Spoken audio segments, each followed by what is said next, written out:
Hi, welcome to another episode of San Francisco, and today we really didn't switch the code up.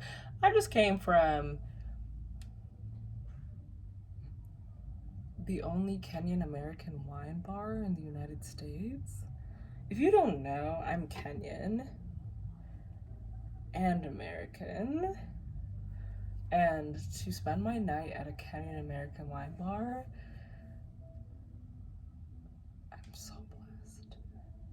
And there's Alicia Keys playing outside. Can you hear that? Alicia Keys is outside my house. I spent my whole evening at a Kenyan American wine bar.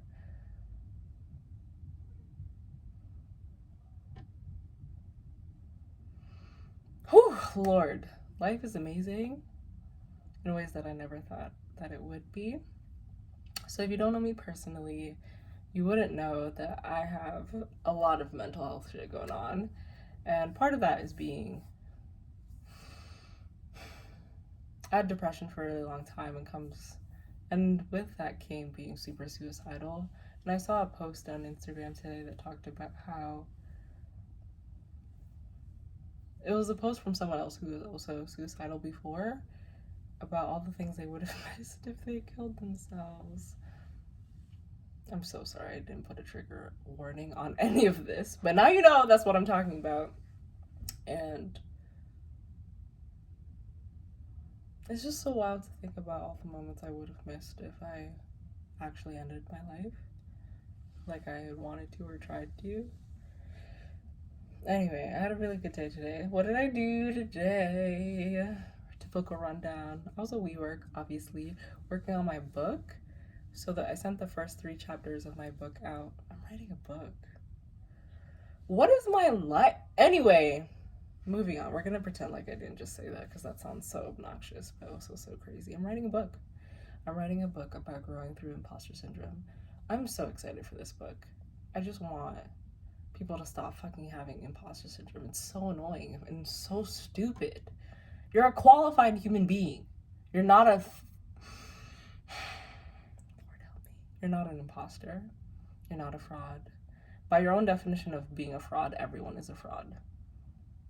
And to me, that means no one's a fraud, including you. The only people literally concerned about being a fraud are the people who aren't. And I literally did research on that. People who know they were literally frauds aren't worried about being frauds because they know they are. Oh God. Anyway, this book is super important. I spent all day, not all day, I spent half of my day at work because I'm a project manager and I have work to do too. I spent my day at work and then I spent my evening up until like 7 o'clock ish working on the book. My schedule is ridiculous. And I'm so excited for all of this to be over. In January, bro, I'm literally just watching TV. I'm watching like Naruto and not doing anything, and I'm not talking to anyone. And I'm just gonna like take naps because right now my schedule's a little too much for my own liking on a Friday night. But I'm trying my best. And that's actually the chapter I just finished writing. I finished writing a story about affirmations and how my affirmation is I am trying my best. Because I am trying my best, and my best doesn't look the same every day, and that's okay, but it's still my best. And all I need to do is give my best. I don't have to be a perfectionist. I'm a Virgo. Virgo's a perfectionist. God. That's just not necessary. My best is necessary, and if that's all I can give, then there's nothing more to be ashamed of. I'm trying my best. I worked on my book today. I'm so proud of myself because I sent out the first 3 chapters to all the people who agreed to be beta readers. If you don't know what a beta reader is, it's people who read the book early, give edit feedback on it. I'm going to edit it based off the feedback that they give, and then that's going to turn into the final book that's going to be published in January. That sounds so ridiculous. Anyway, so that was my day. I was at work. I was hanging out. I got Japanese katsu chicken katsu curry. I love Japanese curry, and I'm so excited about the fact that the Bay Area has more than one bomb ass. I really shouldn't be swearing. Really bomb Japanese curry place, and I can't wait to learn how to make that myself. So my day consisted of WeWork, book edits, Japanese chicken katsu curry, and Karibu by Wachira.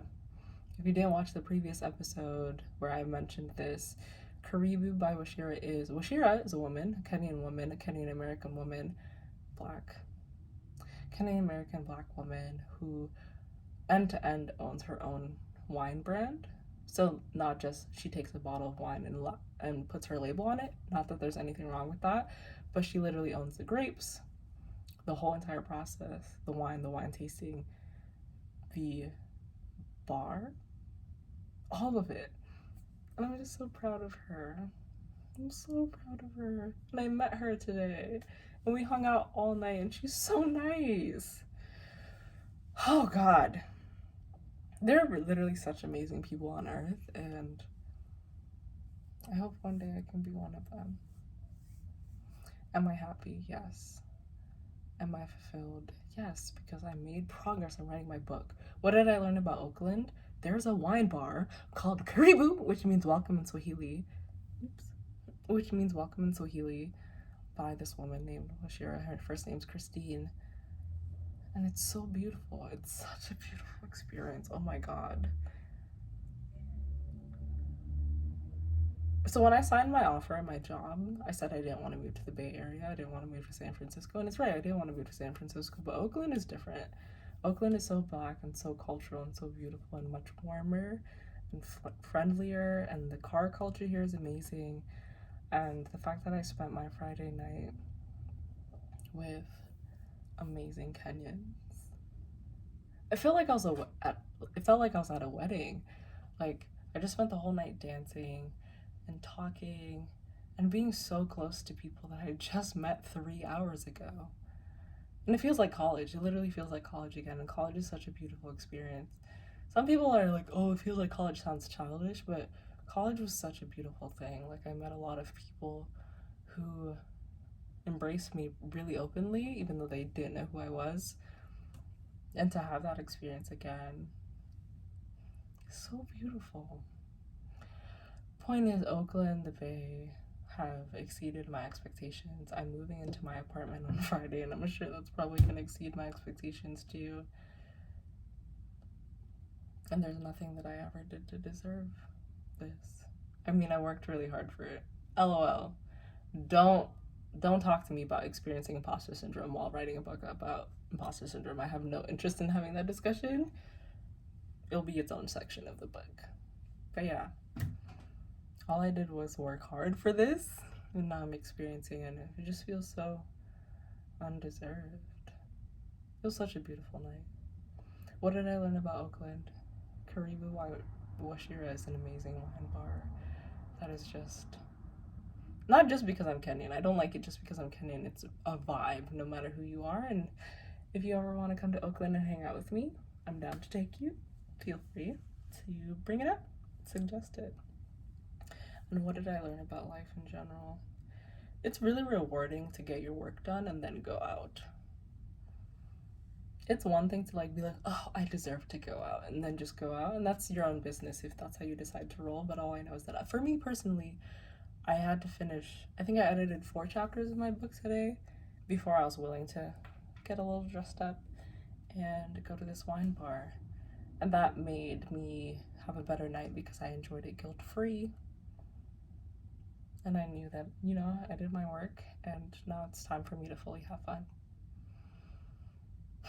So I'm happy and fulfilled. Karibu is an amazing place. And life is a lot more amazing than I ever thought it could be. And I'm proud of myself for getting to this point. And there's a lot more points to get to. And I'm excited for how beautiful they look. Okay, thanks. Bye.